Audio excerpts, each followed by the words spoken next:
sometimes I feel like a superhero, even though I don't look like one. And that's because when I was a kid, I used to use my telekinesis to change people's minds. Now, I'm sure we all did something similar, but I used to focus with all of my energy on getting my mom to say yes to allowing me to have that cookie. And another. And another. And guess what? It worked. Now, as I got older, I began to use my senses and my telekinesis in sales to convince people over the phone or in person to buy into the solution that I believed would help them solve their problem. Now, am I actually a superhero? Do I go out at night in spandex and save people? Of course not. But I believe that we all have the ability to be superheroes. And what I mean is, whatever we focus on, whatever we put our energy into, things start to happen. There's a momentum that we can create by simply using our telekinesis and our focus and our energy to move things along. If I stand still, if I close my eyes, turn up my ears, then all of a sudden, I can hear like a superhero. When I quiet my body and my mind, I'm more prepared for that TikTok challenge with my daughter, who loves to give me disgusting food while I'm blindfolded. And look, yes, I know it's mustard or hot sauce, but I breathe and I focus, and yeah, I brace for impact. When I really want to, I can look hundreds of feet away, squint just a little, and increase my eyesight just a touch. See, I don't have laser eyes like Superman, but I can heighten my senses when I choose to focus. And the same is true for all of us. Look, you may not have laser vision or telekinesis, of course, but you have something even more potent. You have you.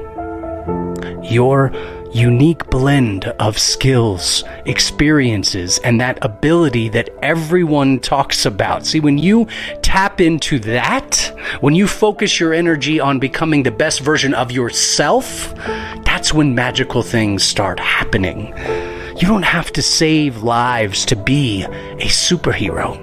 You don't have to do the incredible or the remarkable or the unbelievable. You just have to be the best version of yourself and allow yourself to focus. See, there's science behind this. A UCLA study found that the mere act of visualizing success actually activates the same brain regions as achieving that success.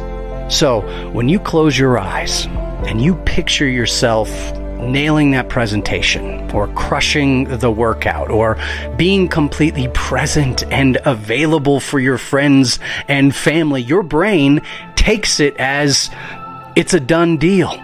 It's like planting a mental seed. And with the right watering, aka action, some sweat, and yes, some of that grit, it blooms into reality. And especially when you put your energy on helping others, look, that's when you become a true superhero. I mean, think about it. That time that you spent mentoring a new colleague, or the extra mile you went to help a client succeed, or maybe the kind word that you offered to a stranger, those were your kryptonite bullets aimed at someone else's darkness, and you saved the day. Iron Man, one of my favorites, said it best.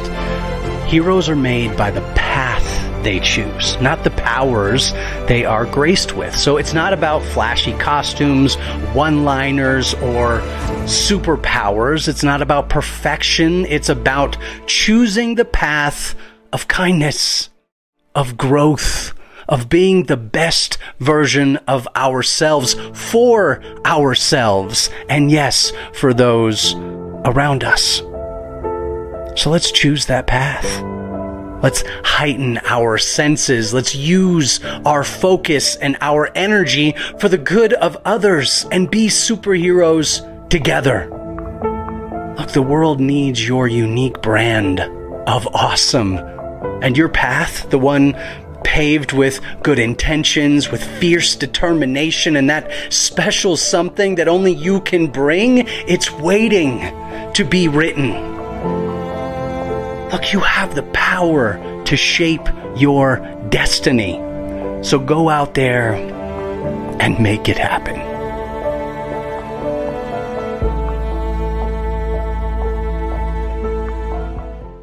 I believe that we all have greatness within us.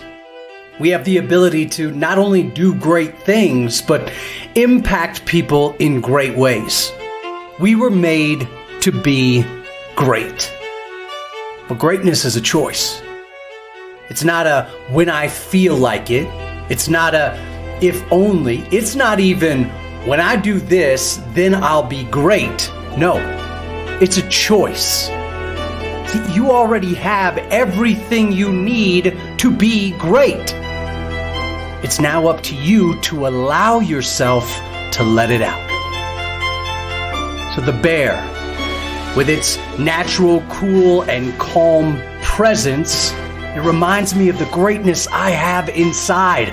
It reminds me of the responsibility I now have to make a great impact. Not sometimes, but all the time. See, we never know when the person on the other end needs our greatness in that moment.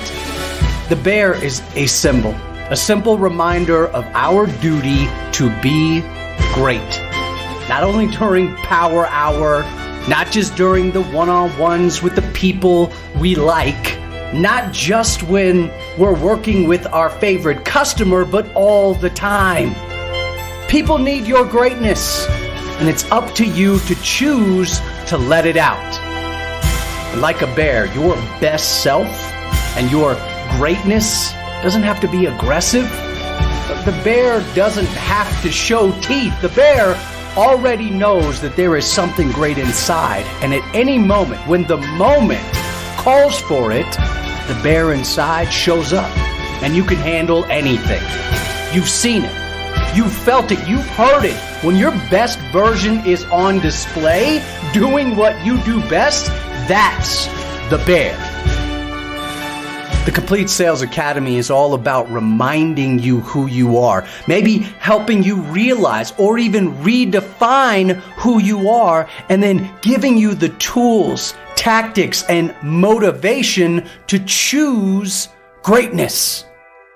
It's time to give yourself permission to let it out so that you can do what you do best and make an impact. Are you ready? Let's do this.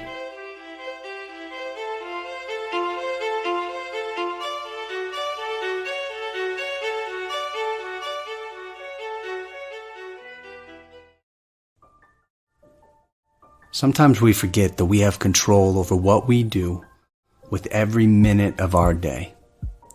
Now, I don't necessarily agree with Jim Rome when he says TV will cost you a fortune. My wife and I, we love to watch Netflix, Max, Hulu. I mean, we've got them all. I mean, we're even digging into Family Matters again with the kids. At the end of the day, after we have built, after we have created, after we have done what we do, at that point, we play hard. And we play really hard.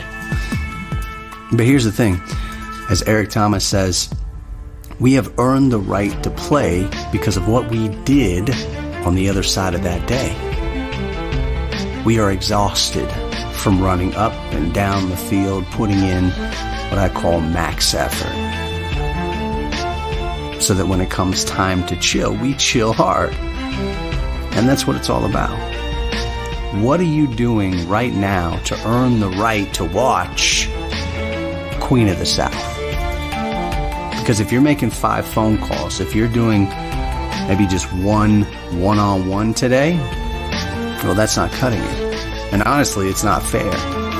Not only is it not fair to your family, to your friends, to your potential customers, to your team members, it's not fair to you. Because in a week, you're going to say, man, if only, or, oh man, I wish.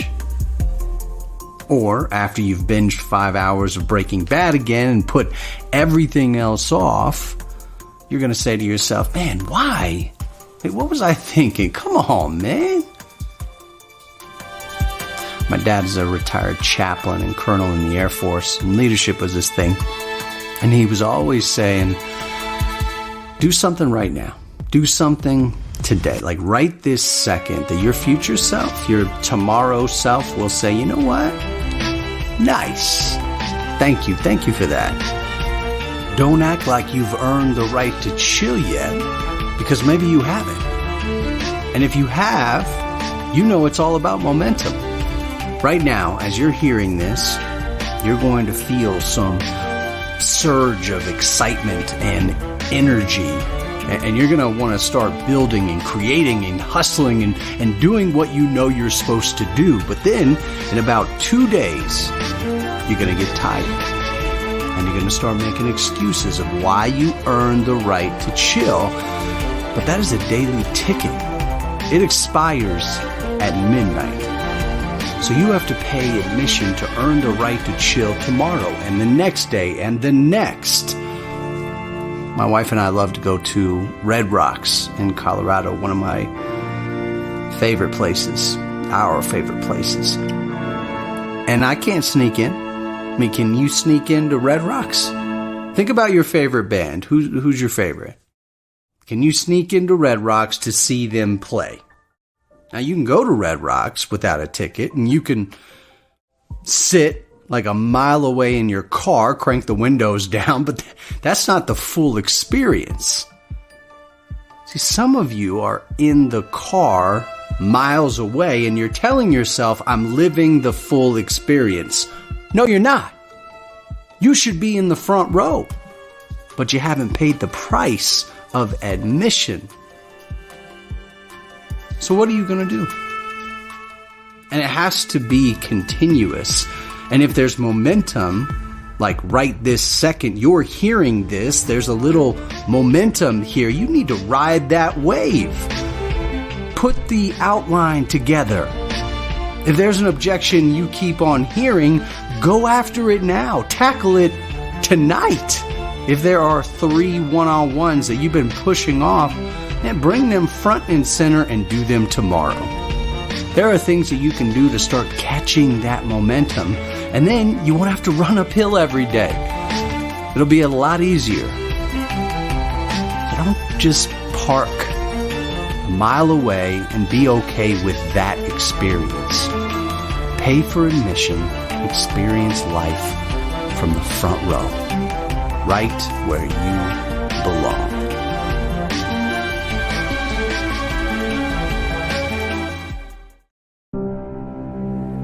What is it like when what you've strived for suddenly becomes a reality? Sometimes we miss it, but there are those moments when we look around and we catch it. On my morning run last week, I looked down to restart my podcast that I was listening to, and I happened to check our subscribers for this channel. And we went from 327 to 429 in an instant. Now, I thought I was dreaming. I had no idea. Days before, I was checking it almost every minute and nothing. I mean, maybe 1 or 2 would trickle in, and then suddenly 100. And at once. And less than a week later, we were over 2,000, and we haven't stopped growing. But what do we do when we suddenly realize that we're living the dream that we've been striving for so long? We spend so much time setting goals, building plans, creating metrics to measure success. We analyze and evaluate how to be better, do better, work towards something bigger. Often meeting our goal only serves as a reset to set a new one. You know, I got 1,000 subscribers, now I want 5,000. I hit my sales quota this quarter, next quarter I need to surpass it by this much or that much. But what if, before we said what's next, instead, we paused. We took a breath. We checked in with what it took to get there and acknowledged how far we've come. We took a moment to be proud of ourselves. We took a moment to celebrate the win, big or small.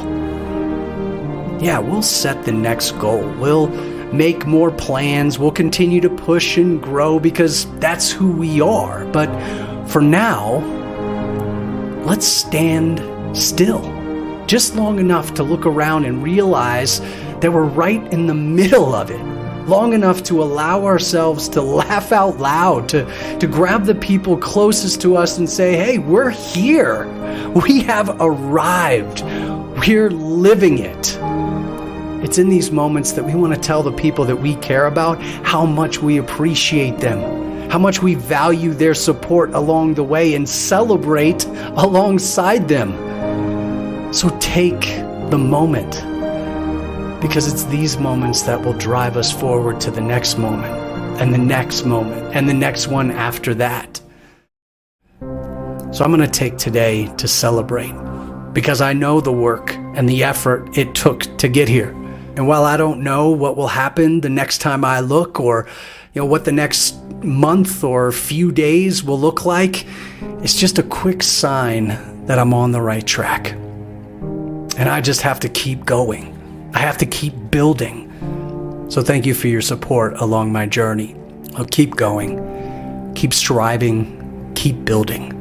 You're on the right track. And remember, you have the power to shape your destiny. So go out there and make it happen.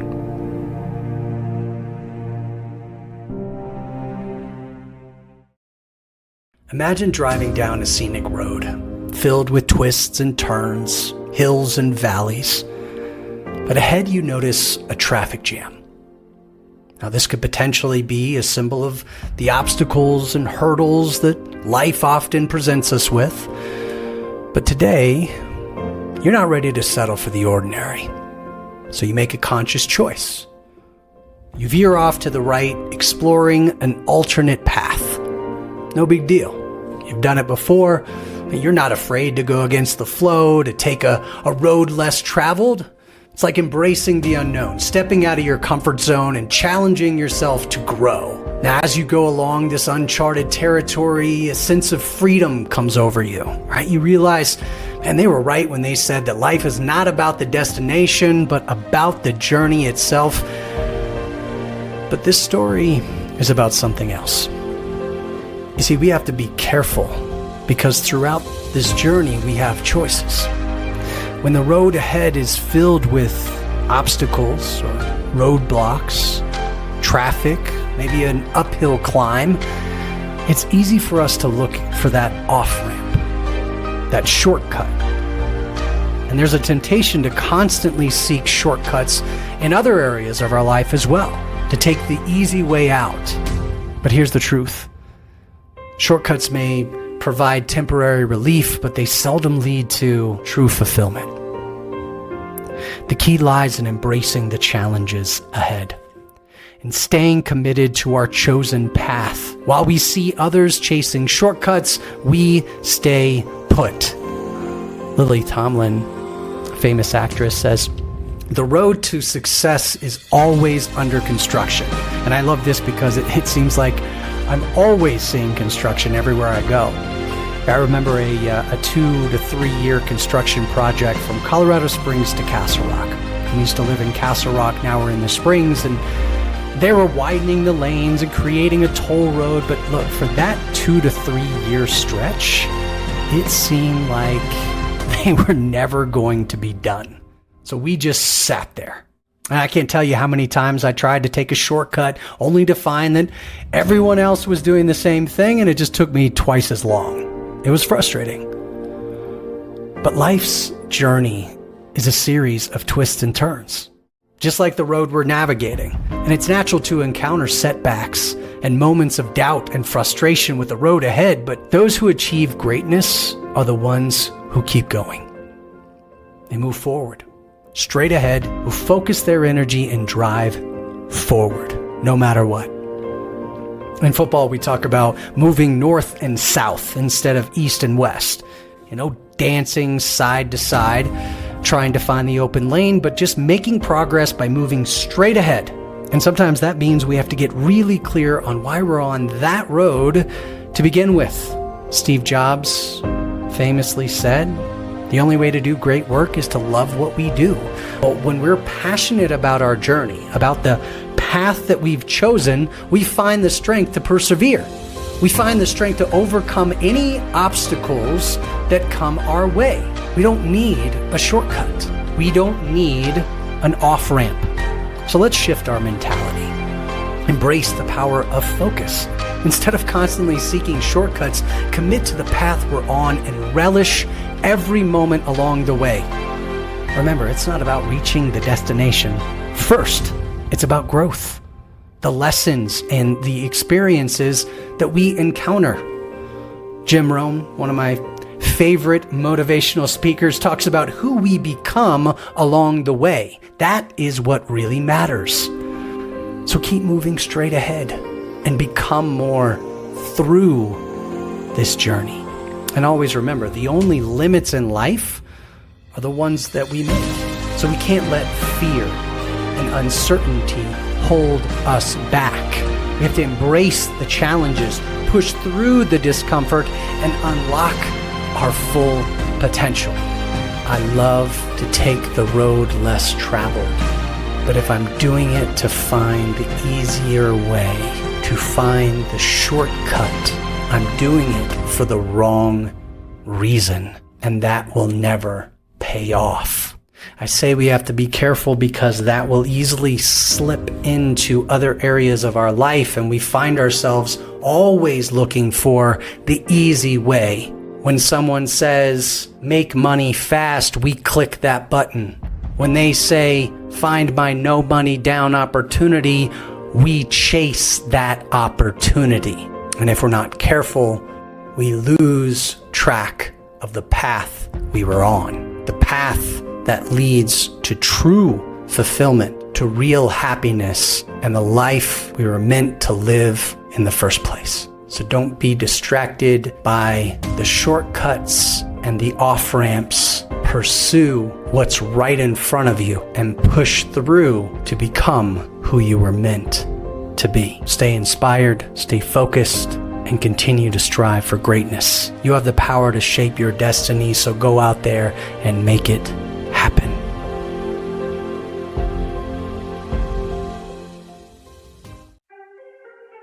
We all have something we're trying to improve on, whether it's to sharpen our minds, strengthen our bodies, boost our career, or anything in between. And it's difficult to change our routine, so don't. Bake it into what you're already doing.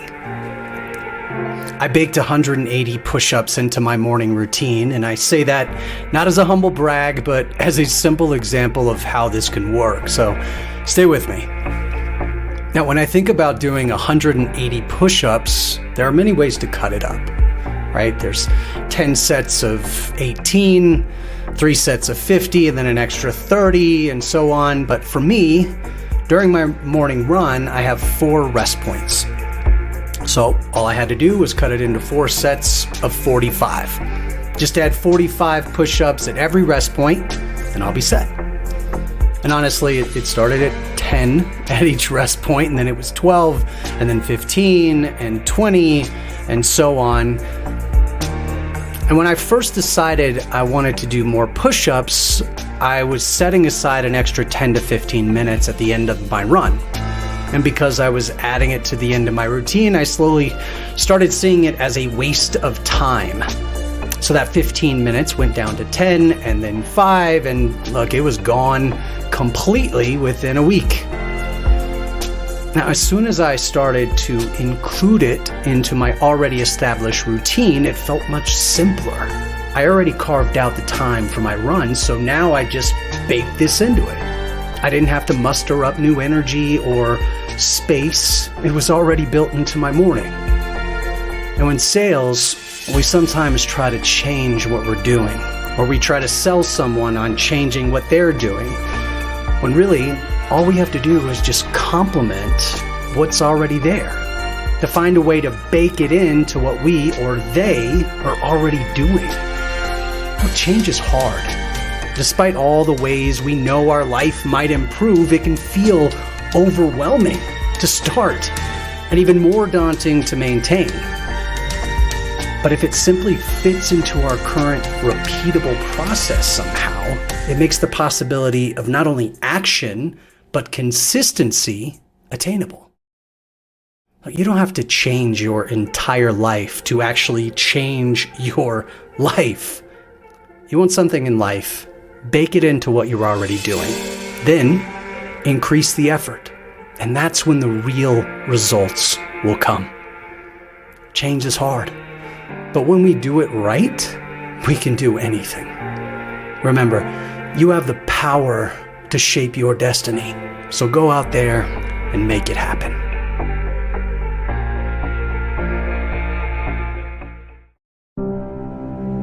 Leadership isn't restricted to title or position. It's about tapping into your inner greatness and serving others at the highest level.